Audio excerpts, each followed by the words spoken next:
Podtacular, the unofficial Halo Universe podcast, presents episode 445, first, recorded live October 10th, 2014.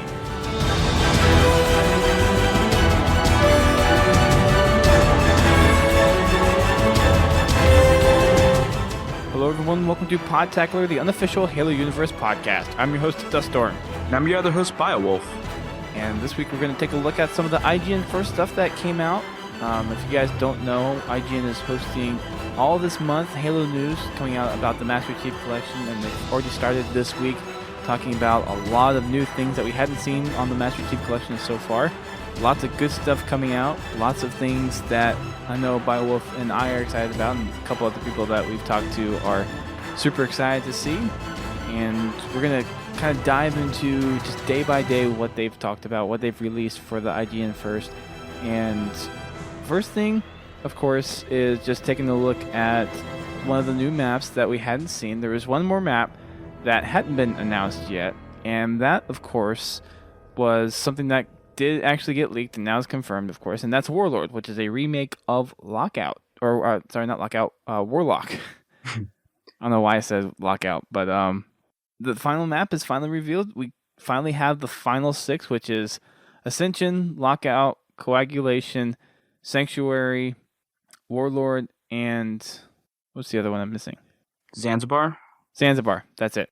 So we got those 6 maps coming in as being remade for the Halo 2 Anniversary multiplayer. So a pretty good choice of maps. I was really hoping that the last one would be a big team type map, just because I think it would offer a little more replayability value for having some more kind of custom games on there, a little more playability for possibly doing big team playlists, which typically is one of the more popular playlists for Halo when it's out there, just because it is easy to bring in friends to come play Halo or something like that. But as far as having a good selection of maps, I think the 6 that we have here are a pretty good one. I'm not quite a big fan of Warlock, just because of kind of how it flows. I've never been quite good at it, but I do see, after kind of watching the video where Max Hoberman from Certain Affinity talked about why they had chosen, and he actually goes into detail of why they wanted to bring it back from Halo 1 into Halo 2, and just having that 4-way symmetrical team map dynamic. And that's one thing that we haven't seen too much in some of the other Halo maps so far, is having that multi-team feel for a map. Yeah. So that's something that they really kind of invested on with this map. And thinking about some of the other map choices, I'm kind of glad that they included this, because that's one of those things where I think Halo kind of misses the ball a little bit more these days with having those 4-way objective maps. So I know Warlock for Halo 1, or I guess Warlock for Halo 2, was one of those maps where you can actually do a 4-way CTF, and it kind of worked somewhat. And you could do Oddball and Assault and that kind of stuff. Assault was actually pretty fun for a couple times that I've played it, but there aren't really many other maps that really foster a 4-team multi-team type of gameplay. So that's kind of cool to see this map make it into the Master Chief Collection. Yeah. I mean, like you said before, I'm glad that we're gonna have a 4-way map. I was really hoping to see Terminal though. Like, that's something I really was hoping to see. Yeah, I was Terminal's a good one. Because I actually, a couple days ago when my internet was out, I went on Halo 2 and just looked through all the maps, seeing these different things. And I was looking at Warlord, and I was like, I can honestly see myself playing this and having a really good time with it. I never played it beforehand. I have the DLC disc, the Halo 2 DLC disc, and I never touched it. It just came with Halo 2. I never really played the map, so I didn't know what it was about. But I was looking at it, and I was like, this looks like a really decent map. It looks, the Halo 2 Anniversary it just looks awesome. Like the skybox on the thing looks ridiculous. I was like, that's all right. So I'm really looking forward to playing it, because it's going to be my first time going through it. So it should be interesting. So you didn't get to really play this map at all during Halo 2 or Halo 1? No. Halo 1, I played a little bit of it. I didn't play much of it. The times I did play it, I didn't personally care for it. So that's the reason why I say I wasn't looking forward to it because of the Halo 1 experience. I never had the Halo 2 experience with it. So I was just going off of Halo 1. For Wizard, I think it was Wizard. That's what it was called. I think for Halo 1. I believe that's right. Yeah. So, I mean, from that, I mean, it could be different. I could have a different taste now. I mean, it looks awesome. Like I said, I'm sure I'm going to have a blast playing it, but there's a lot of different things that I'm looking for. It just, those visuals are something that's really drawing me to it right now. Oh, yeah. Halo 2 Anniversary looks so pretty. Yeah. One thing I noticed right away that there's no dynamic element in Warlord. So I don't think that's necessarily the case because there was a video when I think this was actually the kind of looking at the map when Bravo was doing the behind the map video for Lockout. He said that every map that was remade for Halo 2 Anniversary had some dynamic element to it. So it might have just been one of those things where the interactive element hasn't been shown yet. Right. We did see a few changes on the map that are noteworthy, which we'll get into in a second, but there's a couple things that could be on there that could be dynamic. So maybe switches to the teleporters would be one thing, or maybe something with the lifts. I don't know. Yeah, it's kind of hard to tell with that map. Like I don't really know what you could look forward to a dynamic element in there. Like maybe a shield of some sort. I have no idea. Like I mean, I know Ascension has the shield thing in the middle, but I was just looking at it. I was like, there's no natural thing or anything that you could see. So maybe something structurally. So I have no idea. It could be something with the middle platform too. Yeah. You never know. Yeah, that's true. That's one of those things where we're going to have to wait and see if they actually come out and discuss a little bit more details on the map because we got a very simple overview. And to be honest, I haven't watched the 15-minute gameplay of IGN playing against 343. All I watched so far was the interview where they were talking to Max Overman from Certain Affinity and doing the walkthrough of the map. Right. If there was something in there, then I haven't seen it yet. I'm still kind of a little behind on things just because of doing stuff earlier this week and then getting ready for New York Comic Con, and I'm out here now. So it's been a crazy week for me so far, and this podcast is kind of my excuse to kind of get caught up with the stuff. So I've managed to get caught up with the rest of the other days. But as far as what may be out there for information on this map outside of that first video or the article that they posted on it, I probably don't know that much. Yeah. The one thing that a lot of people are picking up, though, is the oddball gameplay. And a lot of people are having a lot of conversation between you being able to throw the ball in Halo 2 Anniversary because there's a lot of saying, the voice saying ball thrown. And there's a couple things. And a lot, I've talked to a lot of different people. There's a lot of mixed feelings with it. A lot of people are saying it's good for custom games. You know, the custom game community is saying, yes, like, you know, that's something that we're going to want to see back. And then you have the competitive side. They're like, no, leave that alone. You know, if there's a ball thrown, leave it in Halo 4 and then leave Halo 2 Anniversary completely alone. You know, you shouldn't have something that's going to change it that much. To me, it's not that big of a deal. But apparently the other people, they're not liking it. So, I mean, it's all personal preference. So as far as some of the things that are going to be customary to Halo 2 Anniversary, they did mention that there are going to be some of the newer game types that came from Halo 3 and Halo 4 being put into Halo 2 Anniversary, and one of which is Ricochet, and you really can't have Ricochet without being able to throw the ball. Yeah. So I can understand part of that, and I have seen some of the kind of debates going on Twitter about this thing. And something that is going to be, I guess, kind of tested for Halo 5 is where do a lot of people really stand on having these settings in the game. And I think it's just a matter of leave that option in the game in there for custom games. And if you don't want something like that in the competitive scene, then just turn it off. Yeah, have a toggle switch. You know, that was something that a lot of people brought up on Twitter too. Is like, well, if you want Ricochet, you know, you just have it to where you can throw the ball. If you don't, you just want the regular oddball. Just make it to where you just can't throw it. You know, I don't think that's that big of a deal. I don't think it's that hard to put into the game. But yeah, I mean, personally, I like throwing the ball. I think it's fun. I think it's really cool when you intercept the ball, whatever, and you get that's like a score or something like that for Ricochet. It's really fun. Well, and one of the things with that too is having those customization options really fosters creativity. So you have a lot of people that come in and do forge, they come in and make the custom game types. So taking those away would really kind of hinder that part of the community because it the customs community is part of what keeps Halo alive. Yeah. It keeps content fresh, it keeps content new, and it's one of those things where um, I'm not sure if Halo could really stand on its own just from maps that come out on default. Now, I will say that Halo 2 had a wonderful list of maps. It was probably the best map set of any Halo game that's come out.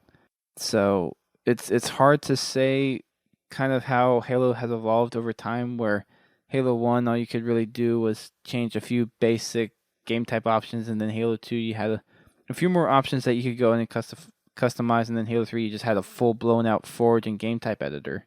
Yeah. So with the evolution of that, it's hard to kind of take a step backwards in the sense because we are used to so much customization now. We have the forge, we have all these game type options, but it's something along the lines of things need to be there for different communities to take advantage of, but it also needs to have the ability for communities to take away things that they don't want to really iron out their own experience. And that's something that's always been a contention of is kind of the competitive versus the casuals. Yeah, I mean that's got to be tough on 343. You know, satisfying both of them at the same time is almost near impossible because you're gonna have one that thinks, well, that's really cool, but the other, like, say for instance, casual gamers like I don't know, like the ball throwing, you know, that's something that they really enjoy, but with the competitive, they're like, no, that's going to break a lot of different things with the competitive side. You know, if you're going to be chasing someone after a ball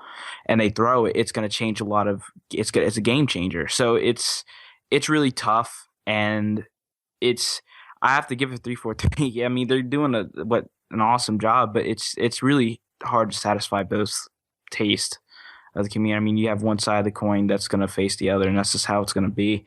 And yeah, I mean, it's tough. It's not necessarily they're having to please one side or the other, though. It's just giving the options to where all sides can grow in that community and grow in the space that's provided. Yeah. And we can go into a whole separate conversation later on, like who's right and who's wrong, and Yeah. what's better, competitive or the casual side of things. And what it really drills down to, though, is how you're going to make your fan base, which is comprised of a whole bunch of different types of community. What are the options that you're going to put in there that pleases the most people? And I think having the options to enable and disable certain things is one of those things that is really going to drive a Halo experience from now on. Yeah, I agree. So you definitely don't want to take those kinds of things out of the equation. Yeah. Yeah. But kind of moving back to Warlord a little bit, some of the changes that they made, let's go ahead and talk about those. But all of the bases are now a lot more defined in color on where you are. So there used to be kind of painting on the walls for where near the flag was, so you kind of had an idea of where you were. But now there are lights on the flag area. The lifts have lights, and then the little landing area in front of the flag has light indicators as well. So you have a lot better idea of where you actually are on the map. Yeah, it's really good for callouts. That's something that a lot of people are saying is that like I said, I never played it, but they said it was a little bit more difficult on Halo 2 to do callouts. I don't know. I can't say, but they said this is going to be a little bit more easier to say where a certain person is. For a map such as Warlord, where you didn't have that kind of clear distinction of where you were, that's going to definitely be a huge help for that. Yeah. There's also a little few different features in terms of jump ups. So now you can actually jump up from the back hallway in between flag and the little elevated area there, and you can actually jump up to the flag instead of having to go up the lift or go around to the elevated area and then jump over. And because of that, there's actually a little kind of cove into the lifted area. So it's not just a straight shot back, but it's a little curved. So it gives a little bit more cover for people that are walking back there. Because I remember playing in Halo 1 and Halo 2, that place would get nade spammed all the frickin' time if someone was back there. Yeah, that's got to be irritating. That's got to be. It definitely is. Because if you're going after somebody, you know you're chunking nades in there, and you're bound to get a kill or you're bound to get someone one shot. And then when you're running through there, you always have this fear of, oh crap, I'm in the freaking nade zone. If someone knows I'm back here, I'm screwed. Yeah, and the amount of grenades that you can carry in Halo 2 is just ridiculous in itself. So, if there's a whole 4 of each type. 4 of each type. I mean, if the whole team knows you're in there, you're there's no getting away from it. You're done. Not really. Especially with me, if I want to stick you, you're done. There's also jump ups to the little elevated areas from the bottom middle as well, and those are color indicated too. Yeah. So the movement of the map is just given a lot more accessibility to a lot of different places on there, which is kind of good, but it is going to change the map flow, I think, pretty significantly from its original Halo 2 counterpart. You had these certain flows of, you knew where people were going, you knew there were only certain ways people would go, and you could predict on where someone would pop out, where you could throw a nade and all that stuff. And now it's a little more unpredictable. So it'll make the gameplay a lot more interesting, but it's definitely going to feel a lot different than what you remember Halo 2 Warlock played. Right. Aside from that, the active camo is still in the top middle, so that's there. Bottom middle, they replaced I think it was either a shotgun or a rocket launcher before. And they actually have a sentinel beam.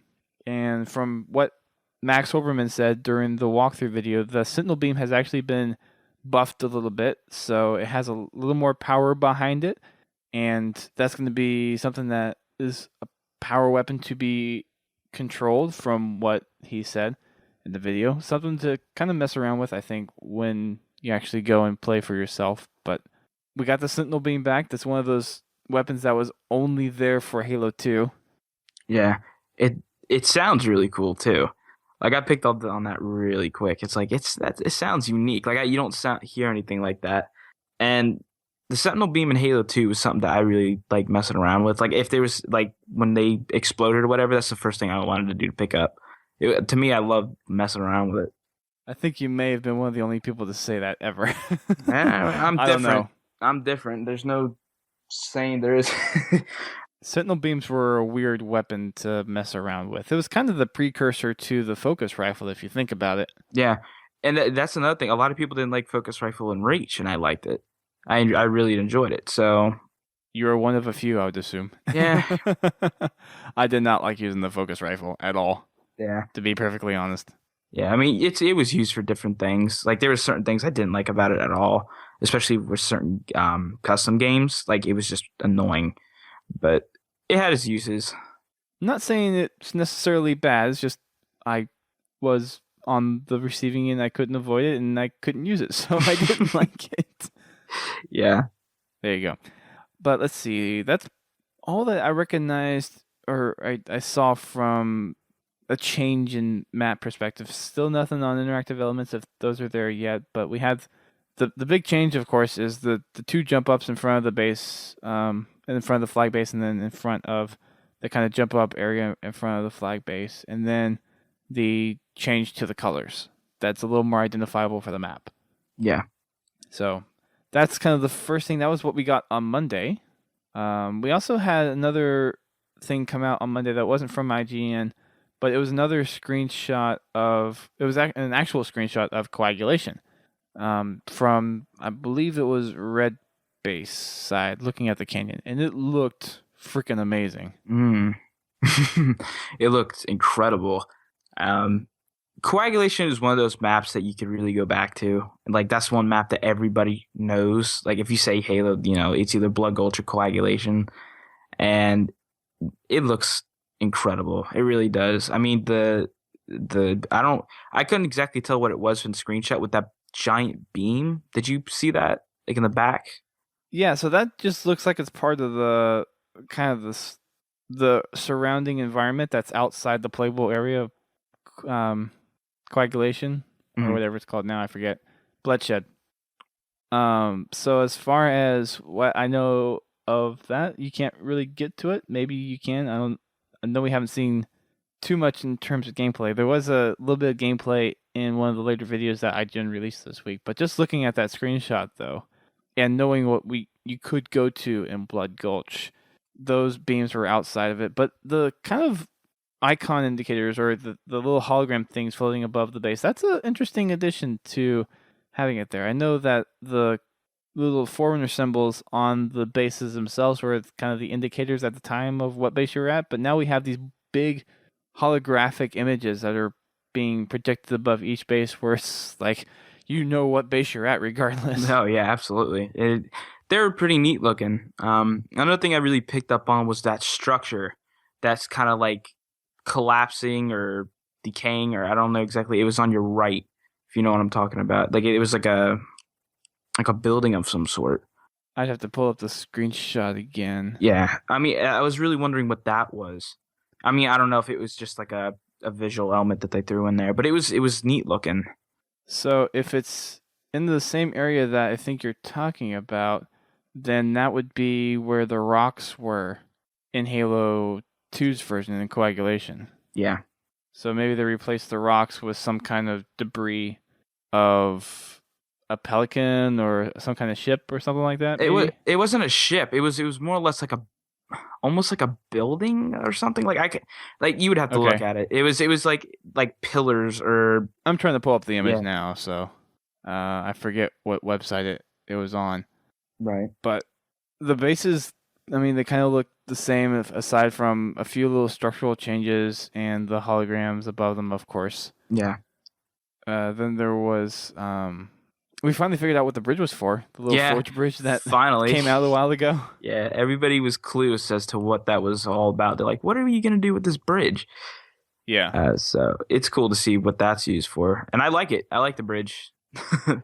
Yeah. So I have the image up, and that little building structure, that was where the rocks were before. Yeah. That's an interesting change, and I'm assuming it kind of still functions the same way, but there were a lot more rocks there before. Yeah, and that's one of the things I did pick up on is like, why is that? Like, what is that? No, wait. This is from Red side. You're looking towards blue from Red side. Yeah. Actually, I always get turned around in these just because like the shadows could be different. Yeah. Let's see. So red base is... I'm trying to see if red... Because that might be the entrance to the cave instead. Yeah, but I don't think there was a structure. No, like okay, that. That's hard to tell actually. Yeah, I don't know. I picked up. That was like the one of the first things I picked up on was like, I wonder what that is. You know, it was distant, so you can't exactly see what it was. So it's really piquing my interest. Yeah. No, I got you. That's either the cave. Yeah, that's either the entrance to the cave or that's the rocks. And I believe, kind of looking at it now, that may very well be the rocks. Or, sorry, the cave. Yeah. Yeah, I'm trying to think of that now. I don't have the image. So, if anyone has a comment on it in the Twitch chat, then feel free to chime in. Yeah. Let's see. But, so moving on to Tuesday, we got a little more information on kind of what they changed with the Master Chief Collection. Some of the stuff that we already knew because they've talked about it already with the whole upgrading most of it to 1080p, 60 frames a second, dedicated servers and all that stuff. A lot of the things in here that were kind of something to be pointed out was, for me, was some of the bonus facts that they posted in the actual article. So one of the things that they had in here, actually I'm just going to go through them all because a lot of these are actually pretty important to talk about. First one is that IGN asked for confirmation on whether or not the Master Chief Collection will support digital pre-ordering or preloading, and they hadn't received a response on that yet. I don't know, I kind of find it a little surprising that you wouldn't be able to do a pre-ordered digital. Yeah, I don't know. There's some games that are already doing that, so I don't know why you wouldn't be able to do that with the Xbox One for this game. Yeah, I wouldn't know. I mean, I know a lot of people that are expecting that. You know, that way it's downloaded beforehand or preloaded beforehand. That way you don't have to worry about it on launch day where everybody's trying to download it all at once. Yeah, midnight comes around and you're ready to play. Yeah, exactly. Well, although if you're Eastern time, you have to wait until 3. That's something that did happen when Destiny rolled around. Is that like, are they going to be actually using Pacific time, or are they using just the midnight launch of? Okay. Yeah, I get what you mean, because they're doing it off the midnight launch of the Pacific time Yeah. for regional settings. Yeah, that kind of sucks. Yeah. That's why I'm going disc version. There's a hard copy of it. That way I don't have to worry about it. I just have to install it, and it doesn't take that long, and I'm good. Got it. Yeah, I may have to resort to that too then, actually. Didn't really even think about that. Anyways, the next thing that they have listed on here was Halo 3 and Halo 4 make use of the Xbox One controller's impulse triggers out of the box, but for Halo CE and Halo 2, that functionality is going to be added in later via an in-game update. So the impulse triggers, for those who don't know, is the feedback that you get whenever you pull the trigger. It's not just a rumble, it's actual kind of feedback that you get from it. Yeah. Which I enjoy. They're pretty cool. I like the impulse triggers. I honestly haven't really felt a difference, either because I haven't been trying to focus on finding a difference in games that may support it, or the games that may support it, which the only game would be right now is Titanfall. Yeah. Maybe it doesn't support it, but I thought it did. Yeah, I don't know. So that's going to be coming up in an update for CE and 2. Next one is the Scorpion tank is still in the anniversary edition of Coagulation, but you have to turn it on in Forge. And there's a comment in here that says more later in this month about that. So the next thing that was on the list, which they've actually gone back and changed, was they originally said that the Ghost fuel tank on the Halo 2 anniversary maps you can't shoot it and it would make the Ghost blow up. But since then, 343 has come back and said, yes, you actually can do this. You just have to be a little bit more diligent with your aiming on the Ghost. So, they originally thought that it was not the case, where you couldn't shoot the tank and it would make the Ghost explode, but now you can. Nice.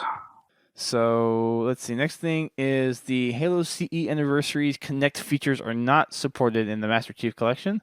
And I actually had a question that came up earlier this week, which I forgot to ask Frankie about today. I'll ask him tomorrow, is whether or not the library from Halo CE Anniversary is still going to be in there as a feature.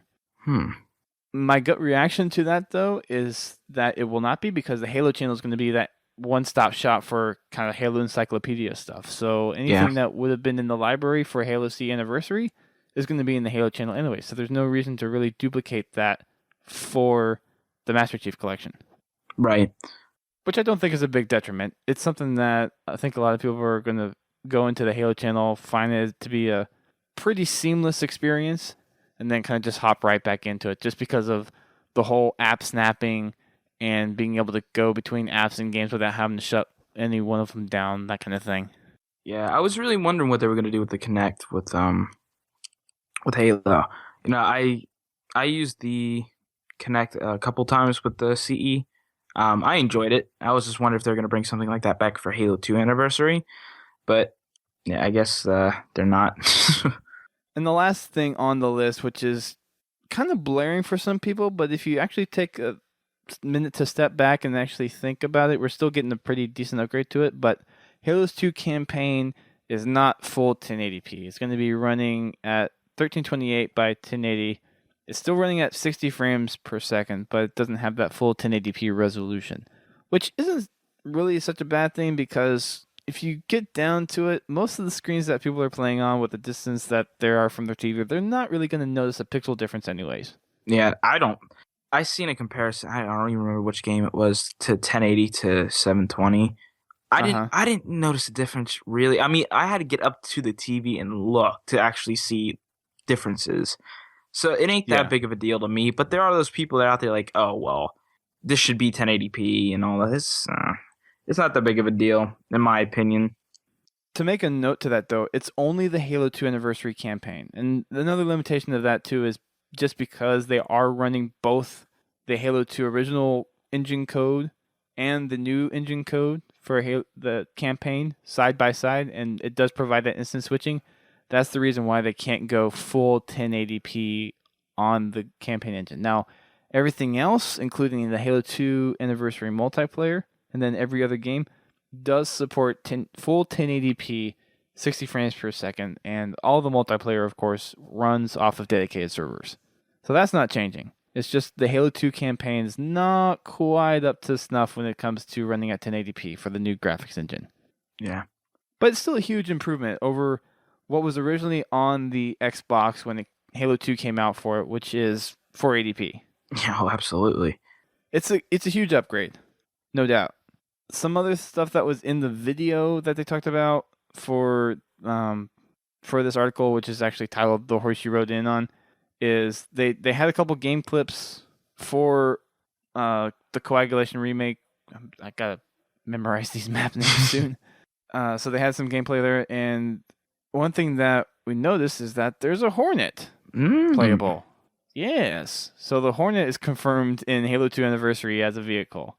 Nice. And I remember thinking back in the Halo 2 days, whenever I played it, why don't we have a human equivalent air vehicle when we've had the Banshees in 2 games? So going back to Halo 2 Anniversary, we have the Hornet, which was the original UNSC air vehicle from Halo 3, being put into Halo 2 Anniversary. Yeah, I'm happy it's back. Yeah. Well, in a different game. What do you like more? Do you like the Hornet more, or do you like the Falcon more? Honestly, I think I like the Hornet more because you don't have to rely on people to shoot things down. Like, you can just do it yourself. Yeah. I think that's the reason why I like the Hornet. But I like the control of the Pelican better, or the Falcon. The Falcon better. And Yeah. So it's a mix, but personally, if I had to go with it, I think I would probably go with the Hornet.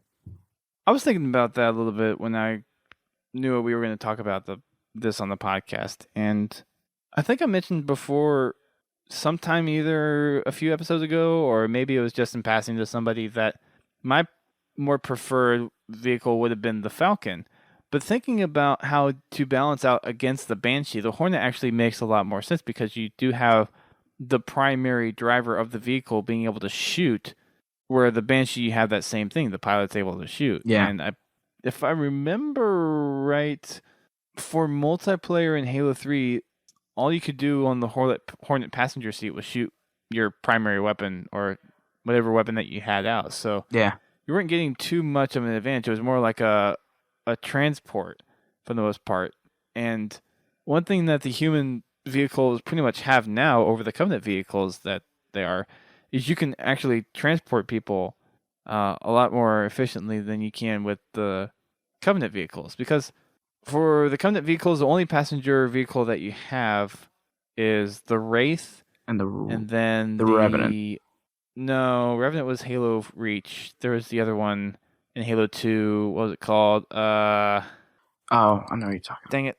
Someone in the stream help me out. We talked about this before. We forgot the name. name. And I'm ashamed that I forgot the name of the vehicle again.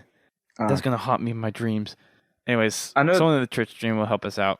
Another thing that I really wanted, that me and my friend were actually talking about, was the Pelican didn't have missiles or anything like that in the multiplayer, did it? No, that was only in campaign. Right. So one thing that he did, me and him kind of went back and forth, was that if someone had a rocket launcher on a Pelican, they said, well, that's not fair because you have a rocket. Well, yeah, Hornet. I'm sorry. It's not Pelican. I know. Pelican's a big difference. Yeah. If you have 2 rockets on the Hornet, that's good. If you're going against a Banshee, whatever, that's not fair. Well, that's not necessarily true because you have the dual barrel roll. Yeah, that. Right. But if the Hornet doesn't have missiles and you only have machine guns, the Banshee would have an advantage because it has what's the green?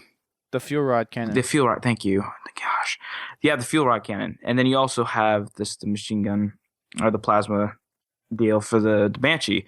So it kind of balances out if you think about it, because that was something that we kind of ran into. He goes, well, that's not really fair if the Hornet has rockets. And I said, yeah, it was, because it kind of balances out with the Banshee. So that's something that I've seen a couple of people talk about, and I thought it was a pretty interesting topic.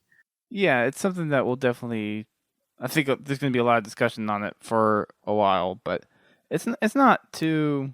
I don't think it's going to be that much of an imbalance to the game. I think having the human flying vehicle in there is going to be something that is that helps make the gameplay a lot better. And the vehicle I was thinking of, by the way, is the Spectre. That's what it was. Yep. Yeah. So Twitch chat failed me. I had to go look it up myself. Anyways, don't think there was anything else that I particularly took away from that video.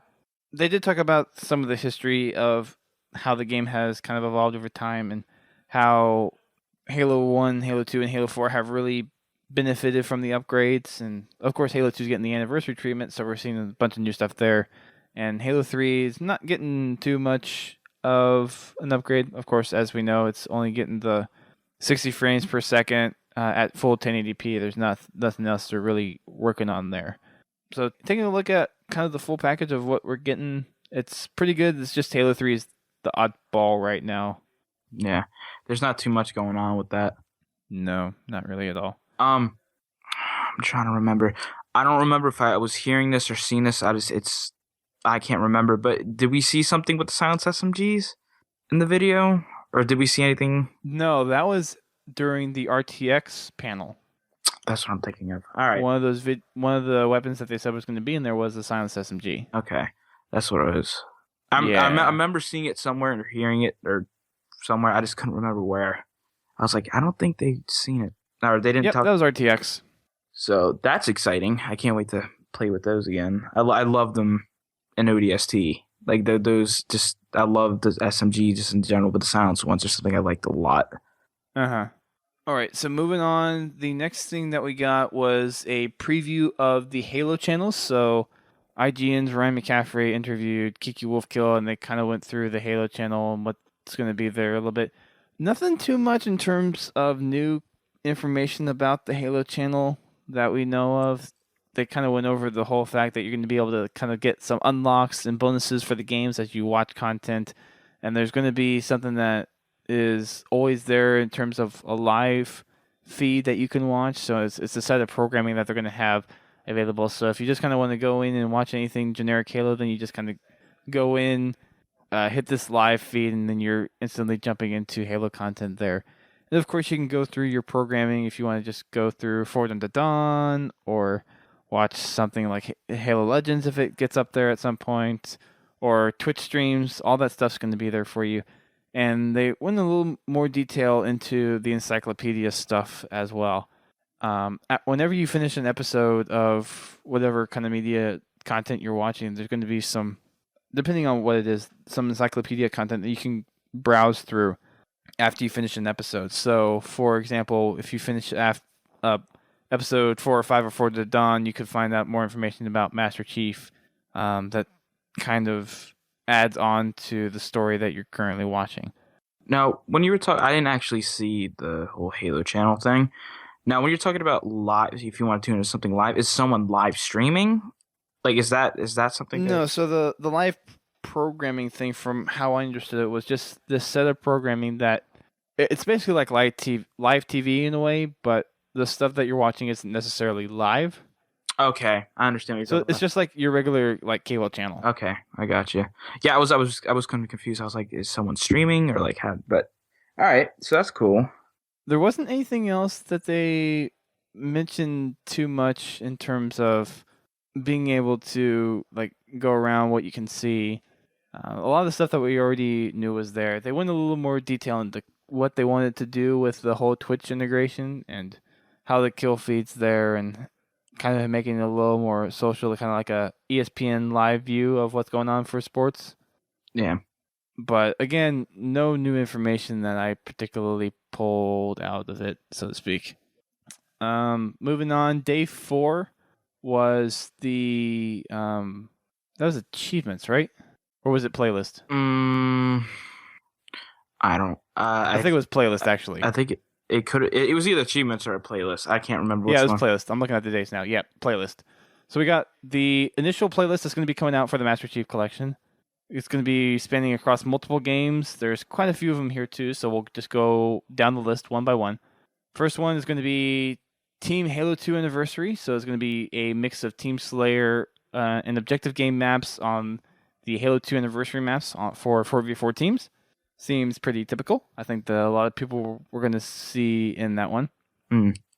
Halo 2 Anniversary Rumble is going to be the FFA 8-player on the Halo 2 Anniversary maps. Yeah, that's what I'm looking for. That's what I'm looking You for. big FFA person? Oh man, I'm a huge Rumble person. I feel bad for everyone you're about to stick. Yeah. So interesting thing playing on Tuesday, Godzilla basically replaced you, not in the fact that he was using stickies, but he would nail me with frags all the frickin' time when we were playing Halo 2 Vista. Yeah. It's weird though. It really is weird because I was playing with Haas last night and I was playing Halo 4 and then we went to 3. It was weird in the fact that I could get the frags where I wanted them in Halo 4 a lot better than I could in 3, and I could get the stickies where I wanted them more in 3 than I could in Halo 4. It was really weird, like when I was testing that out. So I'm really wondering what that's going to be in Halo 2 for me. Halo 2 Anniversary, I think, will be pretty close to what Halo 2 was. Right. Just from the feel of how things are currently playing out, I think it's going to be pretty close to Halo 2. Okay. If I had to guess. Next on the playlist of things coming down here is Team Halo 2 Anniversary Social. So that's going to be your unranked 5v5. That's going to be Slayer and Objective Mix. Next one is going to be Team Slayer, which spans across all the games. Halo CE, Halo 2, Halo 3, Halo 2 Anniversary. Not Halo 4. This is going to be Team Slayer 4v4 all the time on a bunch of different maps from those 4 games. Which excludes Halo 4, of course. Big Team Battle is going to be on Halo CE, Halo 2, Halo 3, Halo 4, and Halo 2 Anniversary. It's all out 16-player 8v8 on all those big team maps across all games. I will be saying that if I am in Big Team Battle, I will probably be picking one of the Halo 2 maps or Halo 2 Anniversary for whatever coagulation is renamed to. Blood something. Bloodshed. That's it. Yeah. Yeah. It's really cool that they're doing that though. Is that you could pick from all those different those maps for big team. Like I like that. I really thought that was something unique because like, I mean, there's always been that one time. It's like if I ever play big team on Halo 4, it's like I really wish I could play it on this particular map. You know, it's like it's cool that we could actually, if it pops up, we could choose that now. Yeah. There's a little concern though of if that's going to really separate the community out a little bit or not, because whenever people are going to go in, there's some people, of course, are going to all they want to do is play Halo 2. Some people are going to be all they want to do is play Halo 3. Some people are going to be they want to play a Halo 2 Anniversary. So it's a whole hodgepodge of things, really. Yeah. I don't know. To me, I know I'm going to want a mix. You know, I'm going to grow tired of one particular map for that particular game. So I know for me, I'm always going to want a different thing every now and then. I mean, I'm not going to I'm not going to strictly want to go for Halo 2 Anniversary or Halo 2. So to me, one map would get old. I would think that'd be most cases. So I don't think that'd be that big of a problem. But I can't say for everybody, you know. Well, the thing with Big Team though is for Halo 2 Anniversary, the only Big Team map that's really out there is Bloodshed. Yeah.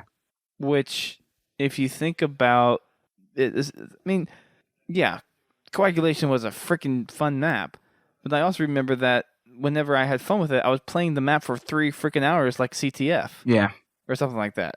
It wasn't when I was just diddly-daddling for 15 minutes. It was when I actually had a massive battle going on, and I was there freaking just constantly attacking the other team and trying to get that flag and just having a blast with tanks and wraiths and warthogs and snipers and rockets and all that stuff. Yeah. It'll be great for customs. Oh, absolutely. I'm sure, but it'll be. I would have a feeling that it may get tired after a little while for multiplayer matchmaking if we just see that over and over and over and over again. And there's some other maps in Halo 2 that are good big team maps. Yeah. Yeah. I mean, Containment's a good one. Turf is a good one. Yeah, there's a bunch. Waterworks is a good one. Yeah, Waterworks. I really wish that was back. I know there were a lot of people that wanted to see Waterworks come back for Halo 2 Anniversary. Yeah, it was really split between Waterworks and Terminal. Like, those were the two top ones that were popping up on both sides that I seen. I would have loved to see Terminal on the train back. I know. It would have been really cool. But it would have been so awesome. One thing that you were saying is like you said for like 3 or 2 hours or however long you said. Now, is that going to be the case in Halo 2 in Master Chief Collection? Do you think we'll have matches that long, or is there going to be a time? Not for matchmaking. Okay, so what were you talking? It was just I was just talking about how whenever I played Coagulation, it was always back in the days of LAN parties, and I was playing one match for 2 to up to 4 hours at times. Yeah, that's what I thought you were going. I was like, matchmaking? I was like, that's all right. I was a little confused. Well, no, I was saying that. No, I was just saying that because the games are going to be so short, and I kind of saw this happen in Reach, where Hemorrhage just got tiring. Yeah. Like having that map show up over and over again just wasn't that fun, and I'm a little hesitant to say that it will happen to Halo 2 Anniversary's make, but yeah, I mean that's just the potential is kind of there to maybe not be as played after maybe a couple weeks or a month after, just because it's the only big team map in Halo 2 Anniversary, and there's still lots of other Halo 2 maps OG that are out there for big team. Some pretty good Halo 1 maps in there. A few Halo 3 maps that are good for big team. Halo 4, well, it's Halo 4. No offense to 343 for Halo 4, but I think a lot of people are going to be playing some of the other games for most of these playlists if they have the chance to. Oh, everybody's going to pick Vortex, man. Come on. Or not Vortex. What am I thinking of? Okay. Complex, that's what I'm thinking. Why am I thinking Vortex? I'm tired. I don't know. Those are two very different maps. Yeah. No, I was thinking Complex. Let's just move on. Yeah. Next playlist is going to be Halo Combat Evolved. So it's going to be a mix of Slayer and Objective, 4v4 on nothing but Halo CE. Halo 2 Classic, which is basically the same thing, except it's on OG Halo 2. Halo 3, same thing. Halo 4, same thing. Team Hardcore is going to be a collection of, and this is quote from IGN, tournament-approved game types from Halo 2 and Halo 3. Battle Rifle is your primary weapon. So the MLG game types basically from Halo 2, Halo 3 is what I'm guessing is going to be here with those maps that they chose. Nice. Yeah. I love you starting off with the Battle Rifle. Anytime, I was playing Halo 3 yesterday, it's like it always started with the assault rifle. The first thing I went to was the battle rifle. It's like just make it that your make the battle rifle default. Yeah. It's like, why? Yeah, I want the battle rifle. Yeah, I know that's the better weapon. Just give me it. Give it to me now. So yeah, that's Team Hardcore, Halo 2, Halo 3, 4v4, BR start, that kind of stuff. Next playlist, and this one's a little vague. The description is very short, but it's Halo Esports, and this says the official Halo Esports playlist 4v4. Which doesn't exactly tell us much. Yeah, no. I'm assuming that's something that's going to be detailed later in the bulletin or something like that, because I'm wondering how much that's leaning towards Halo 2 Anniversary or Halo 4. I'm guessing it's going to be more Halo 2 Anniversary stuff that they're going to be focusing on for game types, custom maps, and whatever they end up doing for tournaments for Halo. Yeah, I would think that'd be the case. Let's see. The next one, and then I believe this is the last one. Yeah, is SWAT, and it's one of the rotational playlists that's going to be in there. SWAT's SWAT. Everyone knows what it is. It's fun. No, everyone has no shields. You just shoot someone in the head, and they're dead. It's going to be on Halo 2, Halo 3, Halo 4, and Halo 2 Anniversary, and it's everyone's equipped with rifles. So BR, DMR, you'll probably get your loadout for Halo 4 if you want a DMR or BR or light rifle or carbine. And it's 4v4. Yeah. That SWAT is fun.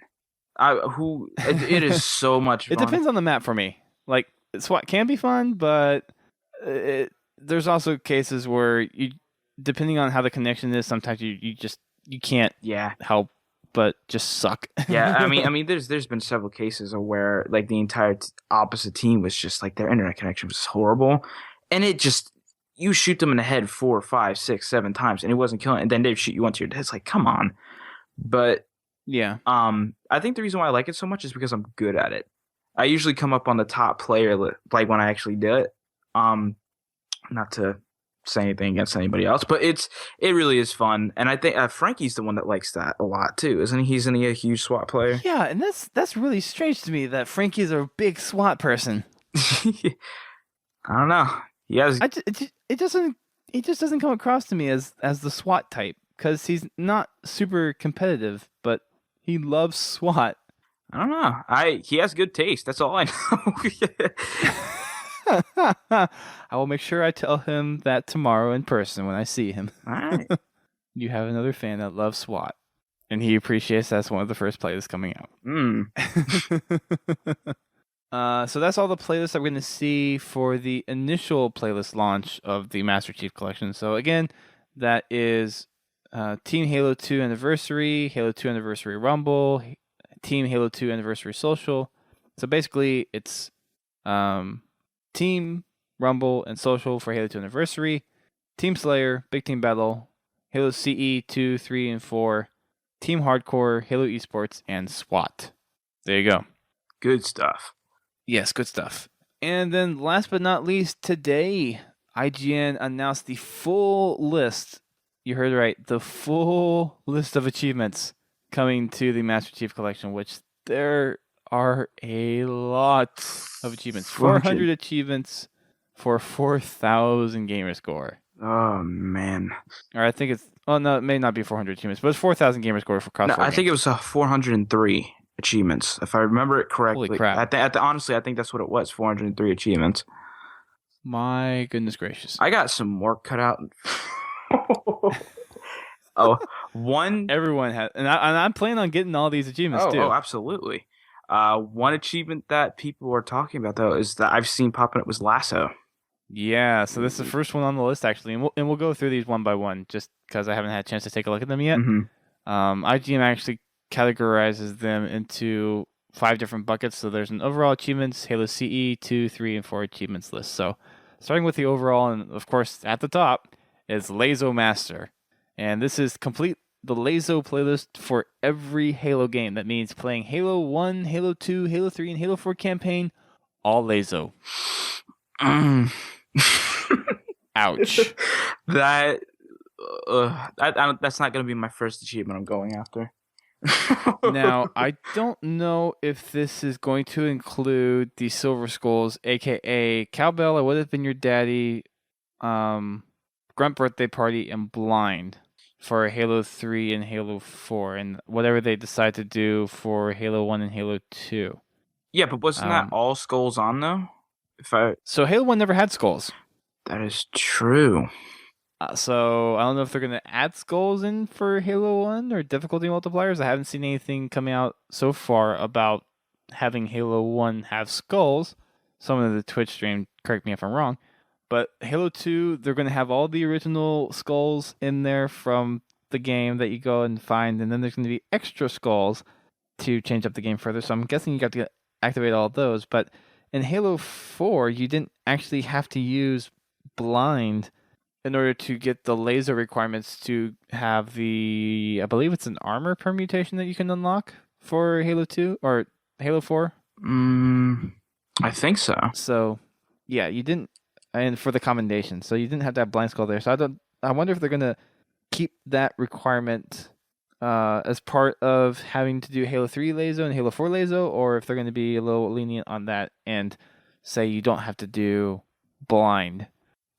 So we'll have to see on that one if there's a little more detail on that. Next achievement here is Life Story, and this is complete the Master Chief Saga playlist. So for those that don't know, there's going to be campaign playlists where you can do driving missions, flood missions, last level of every game missions, all that kind of stuff. So whatever, I think I'm pretty sure the Master Chief Saga's playlist is just you play through every single campaign. That's it. Yeah, I would think. Unless there's so you can get that when you go through Lazo, anyways. Yeah, so you get 2 achievements for once.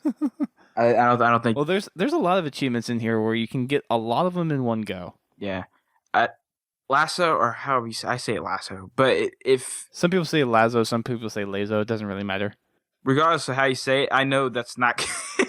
I'm gonna get that one and the Life Story one completely at different times. I'm just gonna run through it on normal, like I usually go through, which is weird, which is really weird because I went through Halo 3 on Legendary, and that's the only time I've ever done it and went through a campaign on its hardest difficulty first. I've never done that, so I'm really wondering if I should go through it or if I should just go through it to enjoy it again. So I'm going through it to enjoy it, and then Yeah. I'm going through it to get every single achievement I possibly can, which I plan to get all of them. Oh man, that's gonna be a lot. 4,000 gamer score. That's a lot. Yeah. Well, and you can't even get them all like within the first month or so. You actually have to wait a bit too. Yeah. Because of some of the other achievements that we'll talk about once we get to them. Next one, a lot of these are pretty simple. Kind of going down here from the overall. Just getting started, kill 100 enemies or players. Balajo's Most Wanted, kill 100 grunts. The 1%, kill 100 elites. Spoil Sport, kill 100 jackals. Going Bananas, kill 100 brutes. Hunters Hunted, kill 50 hunters. Checkmate, kill 100 watchers. I was wondering what would break first, kill 100 knights. Not sure where they got the name for that one. Pest Control, kill 100 crawlers. Delicious Brain kills 100 floods. And those all kill 100 of stuff. Those are all 5 gamer score apiece. And I forgot to mention the gamer score for the other one, but the Lazo Master is 50 gamer score, and then complete the Master Chief Saga playlist is 30 gamer score. Moving on, thanks to Killian, get 20,000 or kill 20,000 enemies or players. That'll take a little while to actually get. That would, yeah. That one's split between campaign and multiplayer, though. Yeah. So the best way to probably do it is go play campaign. Oh, absolutely. Yeah. Campaign or Spartan Ops. Yeah. For Halo 4. That's 20 gamer score.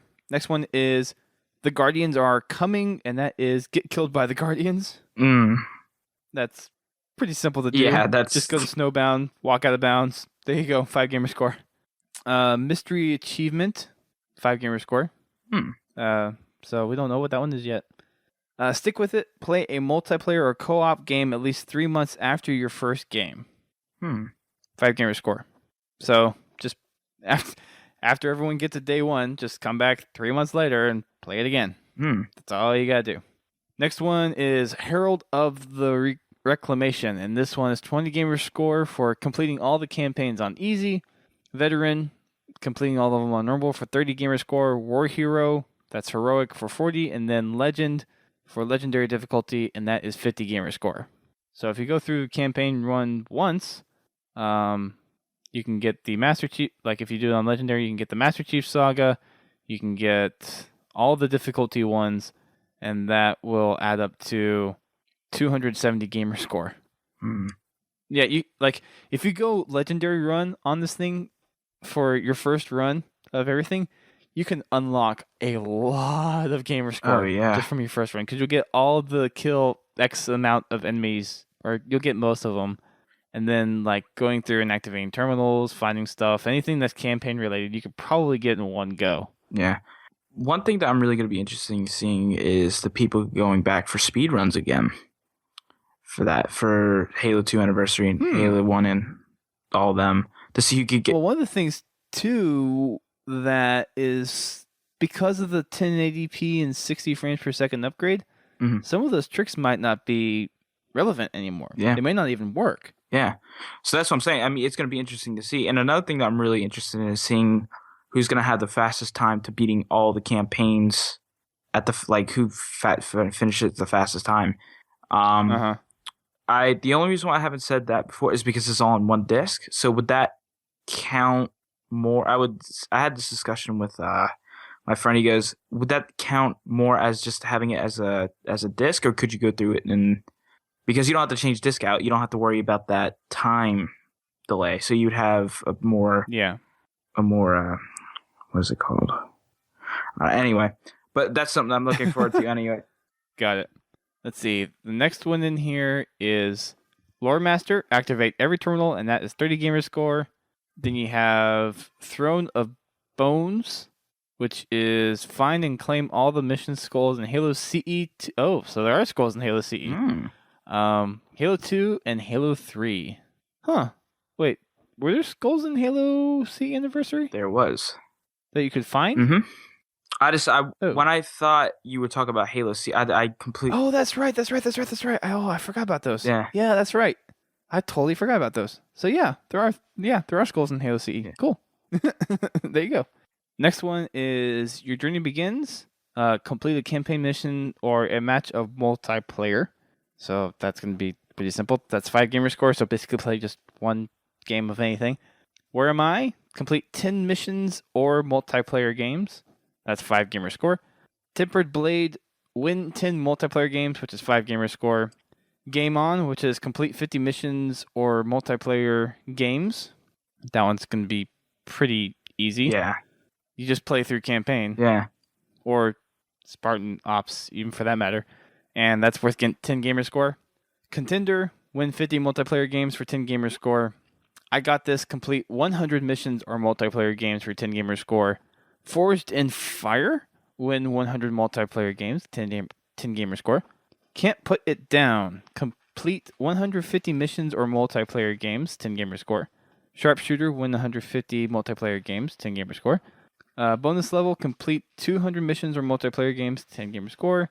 In It to Win It, 200 multiplayer games, win those, 10 gamer score. Up All Night, complete 250 missions. Oh, I'm just going to go. Up All Night, 250 missions or multiplayer games.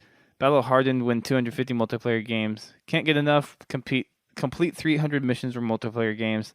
Thermopylae, I have no idea how you say that word. Thermopylae, something like that. Win 300 multiplayer games.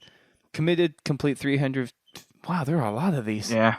Complete 350 missions or multiplayer games. Striking Fear in Their Hearts, complete 350 multiplayer games. Big Time Gamer, complete 400 missions or multiplayer games. Steady Aim, win 400 multiplayer games. Longtime Fan, complete 450 missions or multiplayer games. Quick Trigger Finger, win 450 multiplayer games. The Long Haul, complete 500 missions or multiplayer games. Multiplayer Champion, win 500 multiplayer games. That's a lot. That is a lot. Oh. So all of those complete X amount of missions or multiplayer games or win multiplayer games, those are all 10 gamer score except for the last two, which is complete 500 or win 500, and those are 20 gamer score. That is a freaking mouthful. Yeah. It's So basically just win 500 multiplayer games and you'll get all of those. or play 500. Just aim to win though. So I'm wondering too if you play Spartan Ops, if that's going to count as a multiplayer game. So I'll have to ask Frankie tomorrow. Yeah. Yeah, I need to start writing some questions down. I'm going to ask Frankie. Yeah, I got a couple of Someone go back and remind me, please. I'll remind you. Thanks. Next one on the list. Gosh, and these are still the overall ones. We haven't even got to the game-specific ones yet. There's 403 of these freaking things. Dang. Just a Taste is a 5 gamer score for collecting 500 campaign or playlist medals. Oh gosh, now we're on to medals. Oh crap. man, that's a lot of medals. Okay, there's collect X amount of levels all the way up to 10,000. And for 500, it's 5 gamer score, and for 10,000, it's 20 gamer score. The rest are 10. Out of Bubblegum, that's for 1,000. A pile of medals for 2,000. A crate of medals for 3,000. A heap of medals for 4,000. A few trinkets, 5,000. Oh, these baubles, 6,000. Chesty Puller Starter Kit, 7,000. Metal Master Chief, 8,000. The Good, the Bad, and the Dead, 9,000. And Metal Completionist for 10,000. Wow. That's wow. That's so many achievements. Yeah. Oh, here we go. We're killing more things. Okay. These are all for 10 gamer score. Starting with Full Hammer, kill 5,000 enemies or players. Gruntageddon, kill 1,000 grunts. Were It So Easy, kill 1,000 elites. Scavenger Hunt, kill 1,000 jackals. Danky Kang, kill 1,000 brutes. Worm Slayer, kill 250 hunters. Remove the bishops from the board, kill 1,000 watchers. Nightbane, kill 1,000 knights. Dog Catcher, kill 1,000 crawlers. And Zombie Repeller, kill 1,000 flood. Wow. That's too many. So many achievements. Oh, we're almost at the bottom of the overall achievements. Yay. Okay, this is good. Standard operating procedure. Complete any co-op level on normal difficulty for 10 gamer score. Brover Shield. Complete any co-op level on heroic difficulty for 10 gamer score. Bro Hammer. complete any co-op level on legendary difficulty. I dabble in slang, complete 1 cross-game playlist, which is 10 gamer score. And then sample plate, complete 3 cross-game playlists for a 20 gamer score. So when they're saying cross-game playlists, it's the campaign playlist that goes over multiple games. Yeah. So like playing the last level of every campaign, just complete one of those playlists, or doing all the Flood ones, which spans multiple games. That would be Halo 1, 2, and 3. You just play that playlist, and that's how you get those cross-game playlists. All right, on to Halo Combat Evolved achievements. Oh, boy. Oh, yes. Some of these, for the game specific, you'll probably recognize from past achievement lists from Halo CE Anniversary, Halo 2 Vista, Halo 3, and Halo 4. Some of them have been changed. Not all of them are the same, so listen closely. A day to remember. Halo CE, play Halo CE on the 15th of any month. 5 gamer score. Hit the beach. Halo CE beat the par time on the Silent Cartographer. 10 gamer score. Oh, we're back to par times. Great. This is fun. Would have killed you to take the elevator. Halo CE beat... Okay, I'm gonna drop the Halo CE. This is all Halo CE stuff. Beat the par time on Assault on the control room for 10 gamer score. Didn't like the ship anyways. Beat the par time on the Pillar of Autumn. 10 gamer score. Flyover Country. Beat the par time on Halo, which is the second level. 10 gamer score. You Can't Handle the Truth. Beat the par time on Truth and Reconciliation for 10 gamer score. All these are 10 gamer score for beat the par times. I'm just going to say that for now. Lightning in the Bottle. Beat the par time on 343 Guilty Spark. TLDR. Beat the par time on The Library. Whistle Stop Tour. Beat the par time on 2 Betrayals. Skirty Bump. Beat the par time on Keys. And then All You Can Eat. Beat the par time on The Mall. And then if you beat all the par times, it's called Did Somebody Say ... And that's for 20 gamer score. Yep. And now we have Beat the Par Score. Not just beat the par time, but beat the par score. These are all 10 gamer score. Charted is for the Silent Cartographer. Vetro Strike is for Assault on the Control Room. Pillar of Awesome is for the Pillar of Autumn. Giant Hula Hoop is for Halo. You Really Can't Handle the Truth is for Truth and Reconciliation. Circuit Breaker, 343 Guilty Spark. Reading Room, The Library. It Was Inevitable, 2 Betrayals. Headstrong, Keys. Consumption Junction,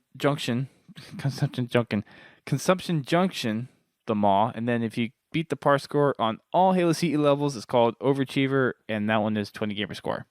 Nice. You bored yet? I'm actually just I'm thinking of these questions for different achievements or whatever. Just what am I gonna do first to get these and things? That's just what's running through my head right now. It's like, how am I gonna do this first? How am I gonna get these achievements all at once? Or that's what's going through my head right now. Yeah, par time and par score is probably something you're gonna play on either normal or heroic. Then all the other achievements you'd probably just run on legendary. Yeah. So I could see possibly getting all the achievements that are strictly related to campaign, probably within 3 full run-throughs, and then the couple of playlist ones having just those as extras. Yeah. Yeah. So moving on, complete a Halo CE playlist is a fine choice for 10 gamer score. Excellent taste is complete 3 Halo CE playlists for 20 gamer score. And then Like a Fine Wine is complete the Lazo campaign playlist for Halo CE, which is 30 gamer score. Oh, goody. We have individual Lazo ones. Yeah. Oh, my goodness. Let's see. Next one is You Are the Weapon. Kill a hunter with 1 pistol round. 5 gamer score. Which is really easy to do in Halo CE. You make them like swing at you, and then you just pop them in the back with 1 pistol shot. Really? Is that easy? That's how easy it is to take down a hunter in Halo CE. What? That's really how easy it is to take down a hunter in Halo CE. What happened? There's such a pain in the butt now. Not in Halo 1. Halo 1 was easy to take them out. Yeah. I prefer the sniper, but pistol is just as good. Yeah. Yeah, it was basically a headshot if you shot him in the back. Yeah. With a precision weapon. Yeah. Yeah. Next one is Back in the Day. 5 gamer score is play a CTF custom game on Blood Gulch with 4 players on the same console. Tri-tip optional. I don't know what tri-tip means. Something with 3. That's all I know. Try. Thank you, Sherlock. Oh. Anyways, Madrigal debut. Trigger a hidden music cue in Halo CE. Ooh, I know where one of those is, too. That's 5 gamer score. One of those is in Assault in the Control Room. On that level. Let's see. My buddy Chips. Fight alongside Chips Dubbo and listen to his words of wisdom. 5 gamer score. That's No smoking. Disapprovingly look at Captain Key's abandoned pipe. Where is that? I forget where that is. I think it's in the very beginning, isn't it? If I remember correctly. Oh, that might be right. Yeah. That's 5 gamer score. T-Rex find the hidden Rex sign on the mall. 10 gamer I know score. where that's at. I don't remember where that was at. Actually, I have to look that one up. Thirsty Grunt, listen to the... Oh, yes. Listen to the Thirsty Grunt talk about his eating habits. 5 gamer score. I know where that one is. Meg, it's a sign. 10 gamer score. I forget where that one is, too. I don't know that one. Get me out of here. Right, it's a sign that is somewhere in the campaign. Get me out of here. Ride in the Pelican for several seconds on the level 343 Guilty Spark. 5 gamer score. That's the Pelican glitch for those who aren't aware. Feet firmly planted. Complete a level without jumping. 10 gamer score. Wasn't that one that was in Halo Reach too? Like, wasn't that one that you didn't run? I think it was one that you didn't. No, you didn't fire a shot. Is that what I'm thinking of? I remember that was an ODST. Was that ODST? No. Yeah. The one I'm thinking. I'm an idiot. The one I'm thinking of is that you can't be in a vehicle on. You go through an entire campaign level without a vehicle on Reach. That's the one I'm thinking of. Okay. Yeah. Oh, for like the first level? Yeah, that's the one. Yeah, okay. You couldn't drive the little car things. Okay. Yeah. That was Halo. Yeah, that was the first level. Yeah. Yep. Winter contingency. Yep. All right. Next one is Pacifist. Complete the silent cartographer without shooting, using grenades, using melee, dying, or restarting. Ouch. You can just do that on easy. There's no difficulty on that one. I would hope. That's 10 gamer score. Before and after, complete every level of the game having seen it in both classic and remaster mode. 10 gamer score. Pillar of Autumn, complete the Pillar of Autumn. 10 gamers. Oh, okay, here we go. Complete every single level. And they're all named the level name, so those are all 10 gamer scores, so I'm not going to read through those.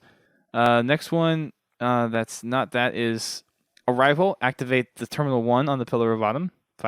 These are all 5 gamer scores for activating terminals.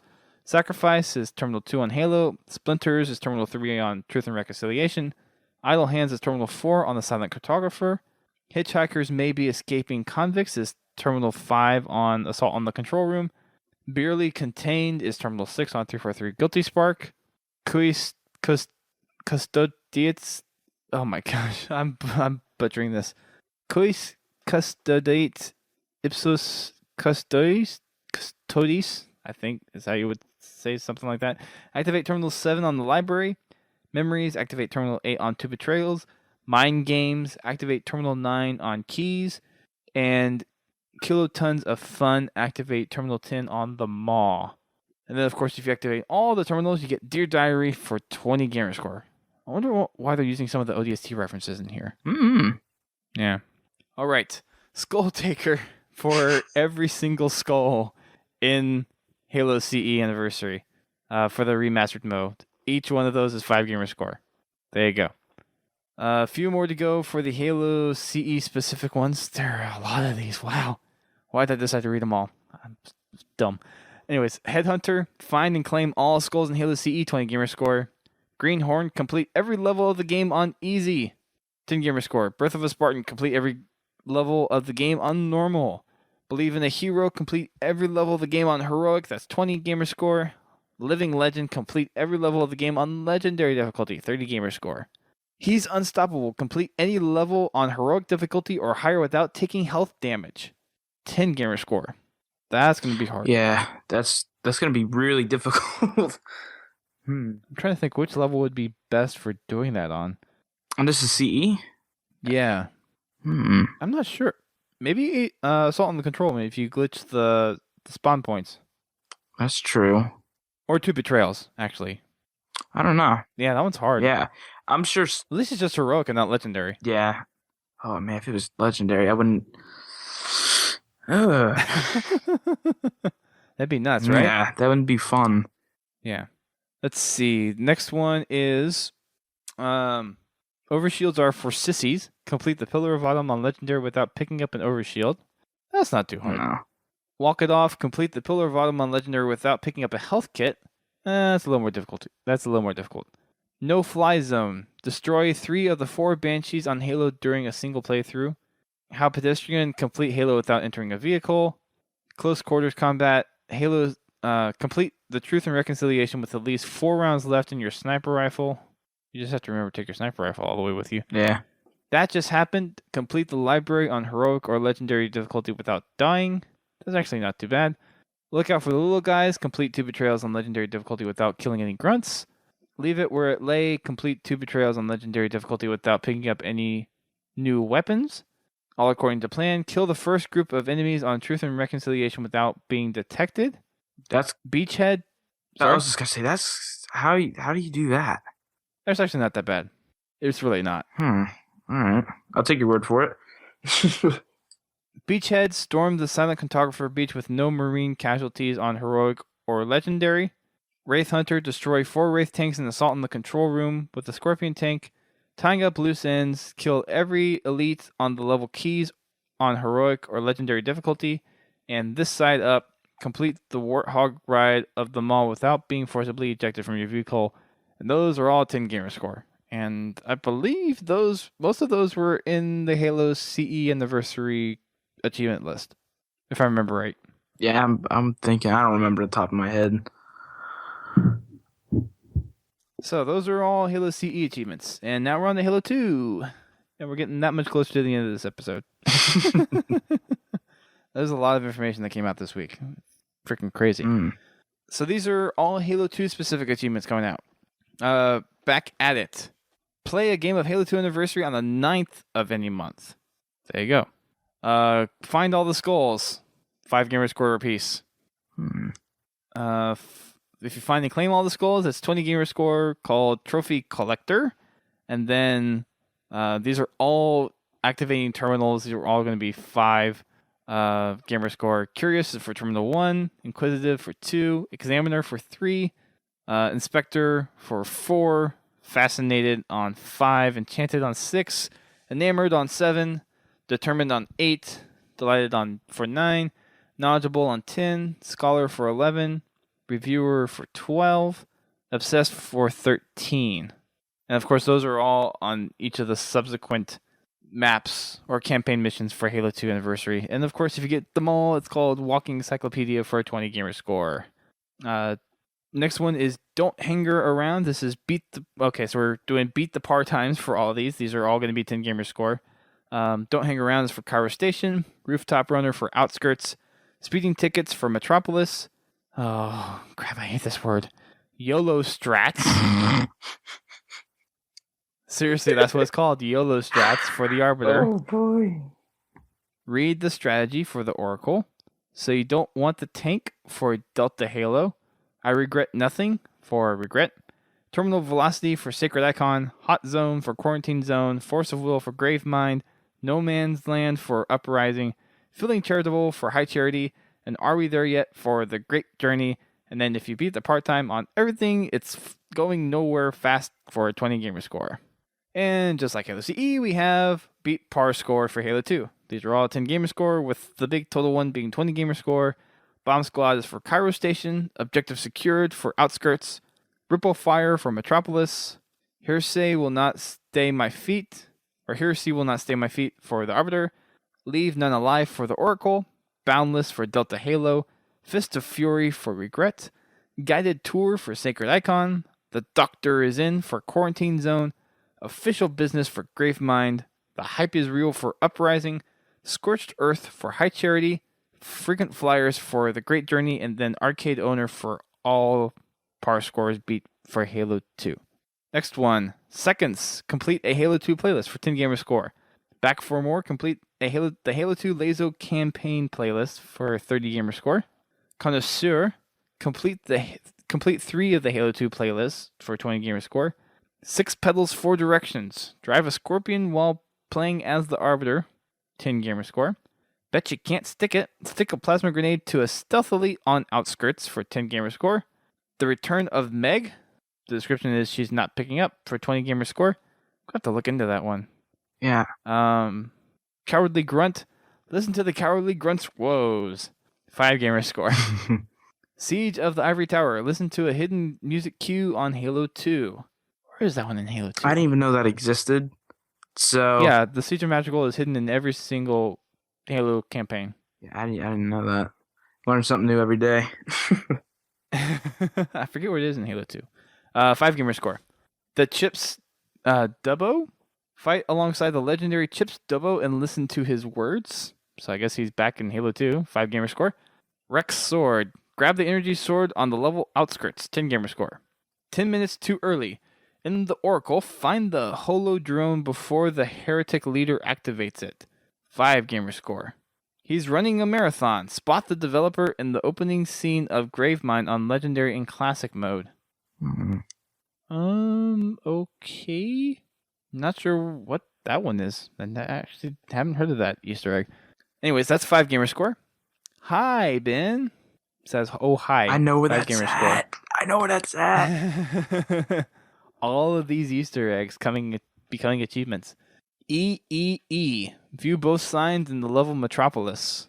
5 gamer score. Go! I wanted to say that louder, but I really can't right now. Shoot the soccer ball in the level Metropolis. Needs more... Oh, that's 10 gamer score, by the way. Needs more whammy bar. Complete the level Regret with the Prophet Birthday Skull. Oh, the Prophet Birthday Skull activated. Oh, okay. That's new. 5 gamer score. Yeah, new skull. There you go. Like peanut butter and chocolate. Complete a level in co-op or heretic, or in co-op heroic or legendary. I don't know why I said heretic. Heroic or legendary with the Master Blaster skull active. 10 gamer score.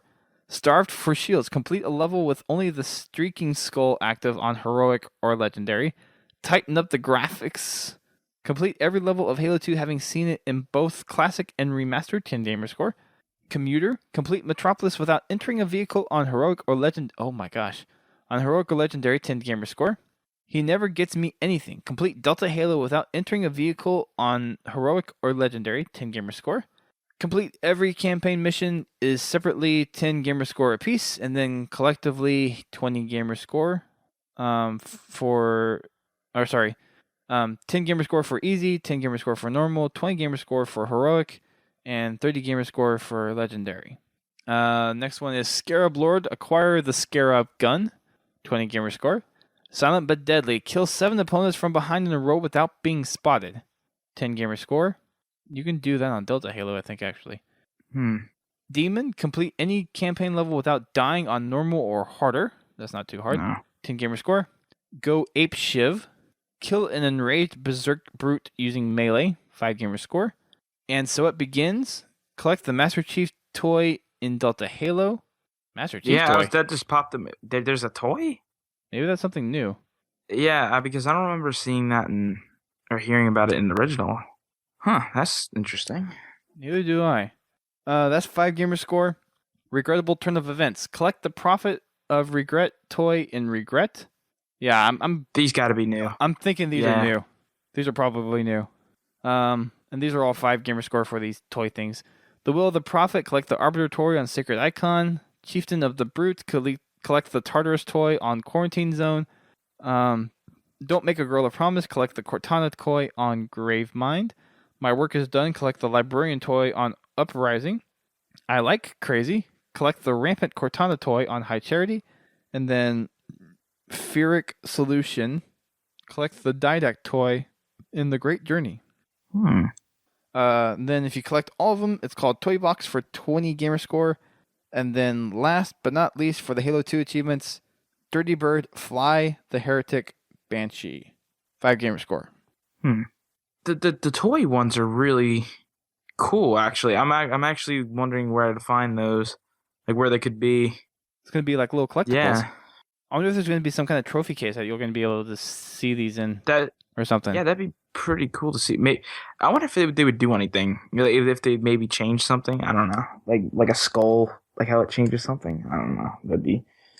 It'd be interesting.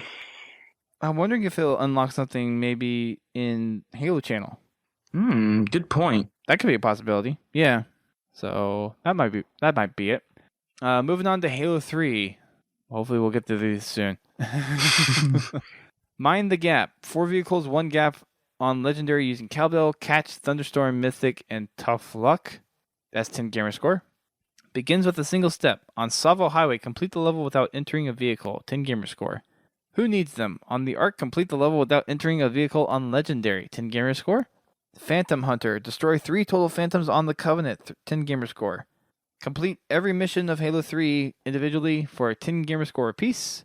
And then there is completing them on Easy, 10 gamer score. Normal, 10 gamer score. Heroic, 20 gamer score.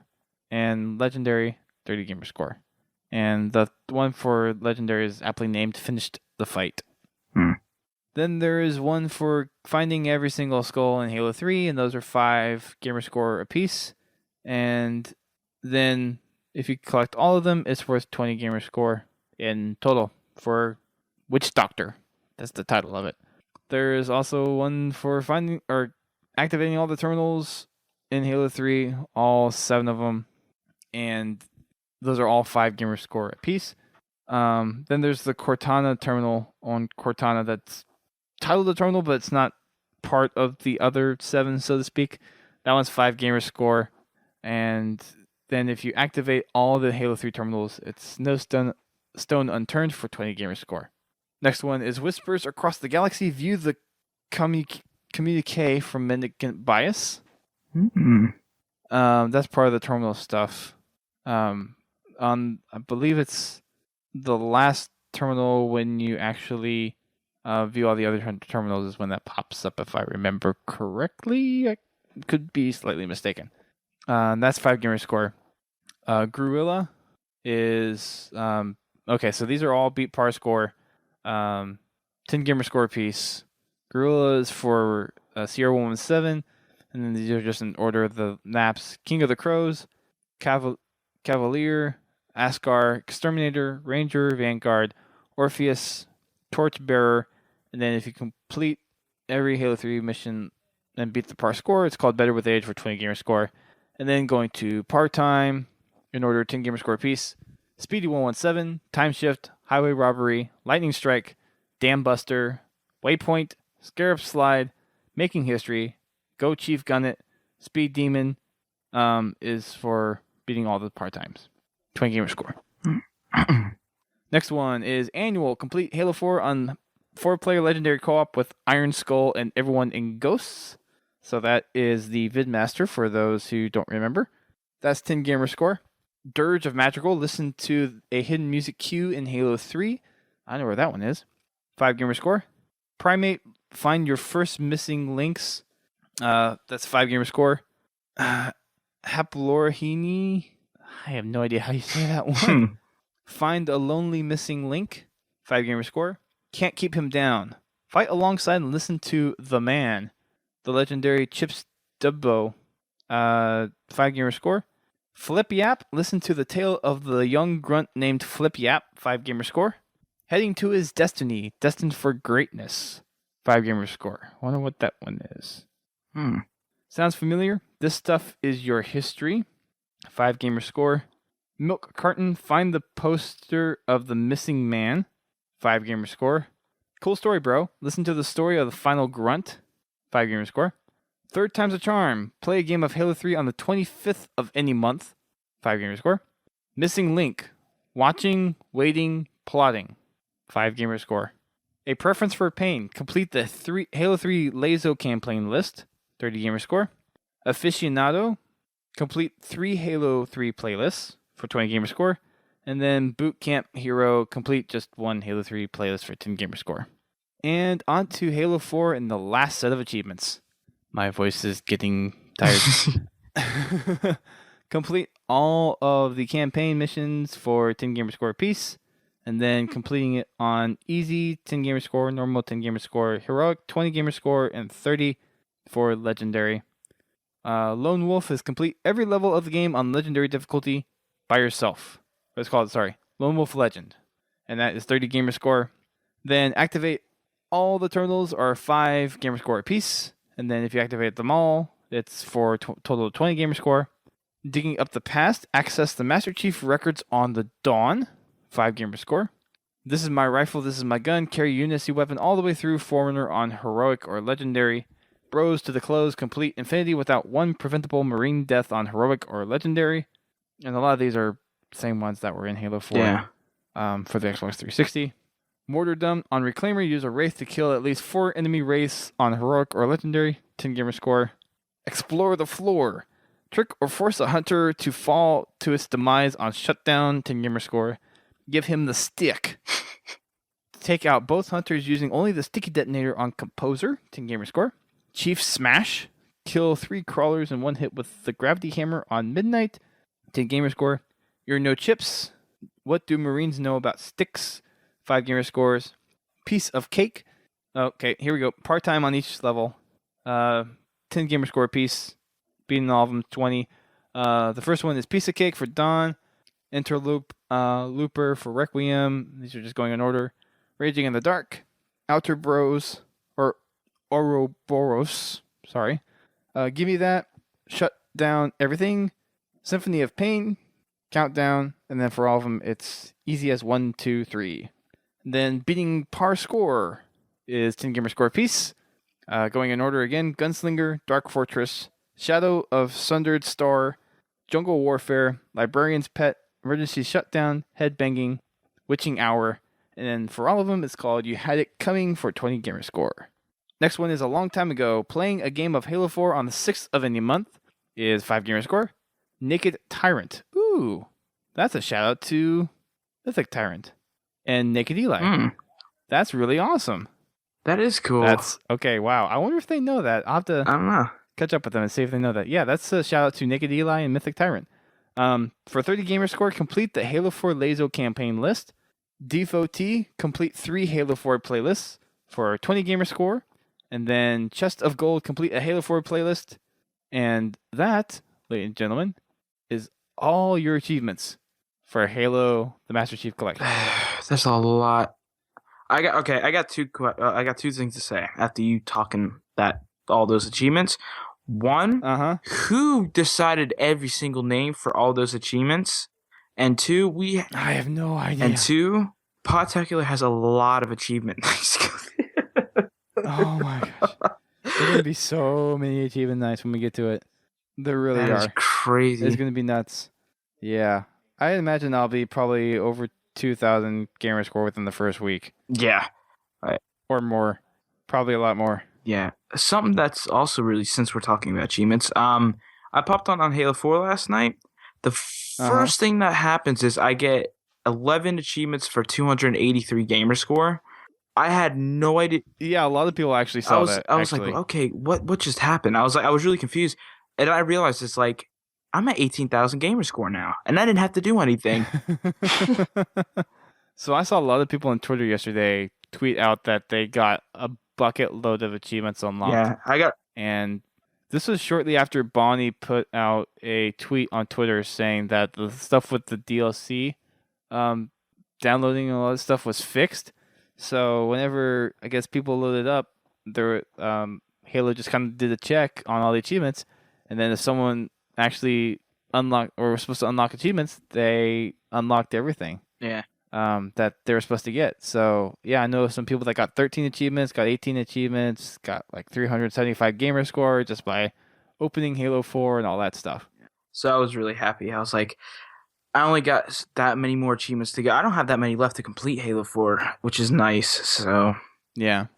So if you're listening to this and you haven't played Halo 4 in a while and you kind of got glitched out of achievements for the DLC, launch up Halo and you'll be getting those achievements. I still have one freaking achievement to get in Halo 4 though. You only have one left?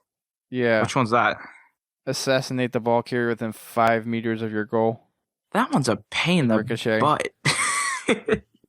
That one is a big. Yeah, I'll just go in someone and have someone just stand there and I'll assassinate him. Yeah. So, but yeah, that's everything that's come out from IGN so far. There was something that was kind of mentioned that's actually just detailed more in this week's bulletin. We'll get into that in the podcast for the next time. Is there are going to be multiplayer medals for Halo CE, or sorry, not multiplayer, but campaign medals for Halo CE and Halo 2. And there's also going to be multiplayer 1 medals as well, but we hadn't seen campaign medals for Halo CE or Halo 2 before, so those are going to be there. There's nearly 100 unique medals that are going to be introduced to Halo CE and Halo 2, and we'll talk a little bit more about those when we talk about the bulletin in a couple of days. Last thing to note on this is you actually can turn off the medals for Halo CE if you want. And then you can toggle between classic medals or modern medals for Halo 2 as well. That's cool. To go back to the old medals, that's neat.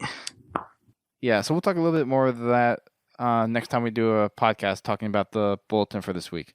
So we'll have another podcast in a couple days or so.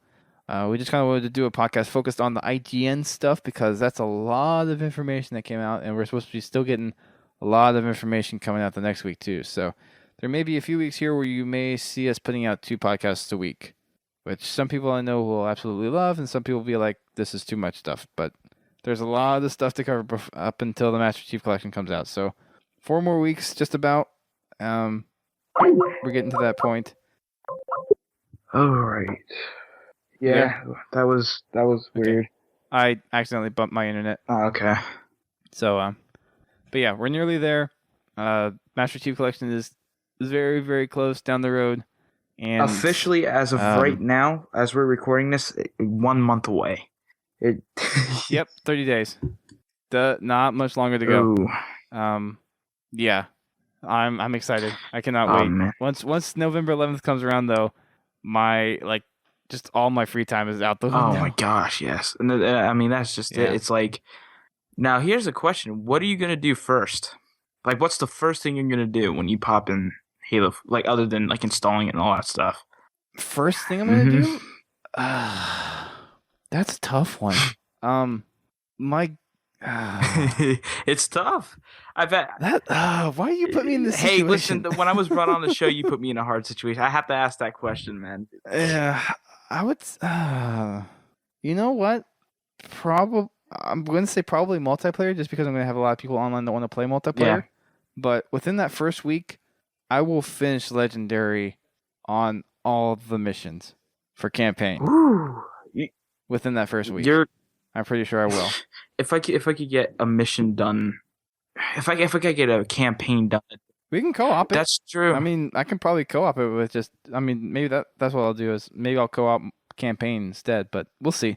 I do want to get my hands on the Halo 2 anniversary maps though, so I have a feeling that's probably where I'm gonna get my start. Yeah, I think that's where it is too. I think the very first thing I'm gonna do is I'm gonna go into Rumble on Halo 2 anniversary.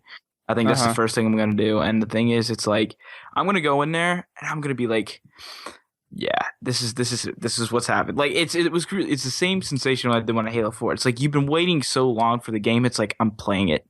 I'm finally playing it. Exactly. Yeah. So, yeah, I would say probably Halo 2 Anniversary multiplayer, shortly followed by full Legendary campaign. Oh, man. Yep. So, ladies and gentlemen, thank you for tuning into our coverage of the first week of IGN first coverage of the Master Chief Collection. We're definitely going to see some more next week, so we'll have another podcast talking about that. And we'll have another podcast in a couple of days talking about New York Comic Con, what's here. I'm currently in New York, and there was some stuff talked about on the bulletin this week that covers some of the stuff in New York, so we'll talk about that. And a few little extra details that was discussed in the bulletin. So we'll do another podcast about that in a couple of days' time. So not to worry. We're not missing a beat. We just have a lot of information to get through. And we don't want to overcrowd one podcast with too much information, even though we just went through the full achievement list for the Master Chief Collection, which is ridiculously long. Yeah, but it's good stuff. A lot of those achievements is not going to be much of a problem for anybody. There's going to be some that's it's taking the time, like finishing 1,000 matches, playing 10,000 missions or matches, something like that, and then playing the game 3 months after you play your first game. So it's just stuff that's going to take time. And I know there's a lot of Halo fans out there that really love Halo, and there's going to be plenty of time put into this game. There's going to be a lot of nostalgic moments in this game too that I'm really looking forward to.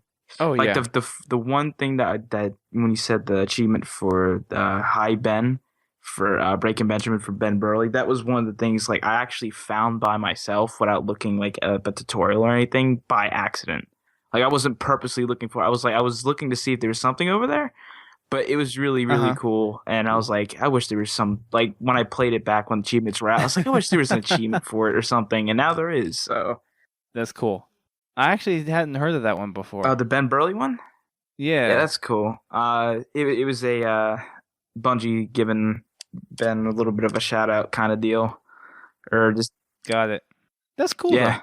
I mean, they deserve the recognition. It's sad to see that they're not making doing a remastered of Blow Me Away for the Halo 2 anniversary soundtrack. Yeah. But regardless, it's cool that there's an homage out to them about it. I'm really happy that they're keeping the old Easter eggs in there too. Like they're not getting rid of them. Like they're replacing them with different ones. Like that's really cool to see. Well, we saw that happen in Halo 2 or Halo CE anniversary. True. Where they kept. I mean, the original graphics they're not changing those, so those Easter eggs are there, and then I think they added a couple new ones because of the new graphics thing. You just add them in there. Yeah. Well, that wraps up our podcast for tonight. Thank you everyone for tuning in. Please make sure you check out our social networks. We are constantly tweeting and posting stuff about New York Comic Con. Things are going to slow down a little bit just because there isn't a Halo panel. There isn't anything official Halo here like PlayStations or an Xbox booth or anything like that. Most of the stuff that's here is new publications that are coming out, toys, and all that stuff. And there's actually Broken Circle out right now on who is it?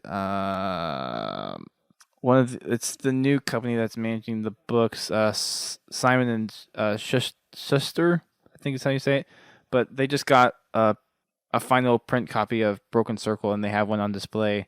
So I kind of thumbed through that a little bit today, and it looks like it's going to be a good book. I had one of the guys that was at the booth actually kind of tease a little bit about what's going on in the book, talking about some of the Covenant origins of how it kind of got started and the fighting that was going on between the Sanshiyum and the Sangheili before the Covenant got formed and everything. So it's expected to be a pretty good book. I'm looking forward to it. And then there's, of course, some of the figurines and the Halo Scarab from Mega Bloks is there on display for people to see as well, which is really freaking awesome. How big is it? It's, I want to say 18 inches long, maybe a foot to 15 inches tall. Okay, that's bigger than I thought it would be. Or maybe about 2 feet long. Yeah, it's huge. You'll see pictures of it on Halo Collector probably tomorrow. And they kind of got me the press badge to get here, so we're teaming up with them and giving them coverage on all the stuff that's going on here. So make sure you guys check out Halo Collector, and they're going to be having all the pictures of stuff that's going to be there. Make sure you guys check out our social networks. Again, we're on Instagram, Twitter, Facebook, YouTube, all that nice jazz. And make sure you check out our sister podcasts on the podcast network. That is thepodka.st.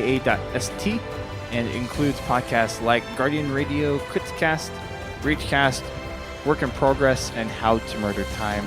Lots of good podcasts if you're out there looking for some other games to get into. And make sure you check out our website, podtacular.com. And while you're over there, head on over to our forums, check out the community, be a part of it. We normally do our shows on Thursday nights at 8:30 p.m. Eastern Time and do live recordings on Twitch. So you can head on over there and be a part of the conversation. And then on Tuesdays and Wednesdays, we have our game nights, which Tuesdays is Tactical Tuesdays, where we hop into matchmaking on any one particular game. And then Wacky Wednesdays is Wednesdays at the same time, and we do some fun customs in Halo 4.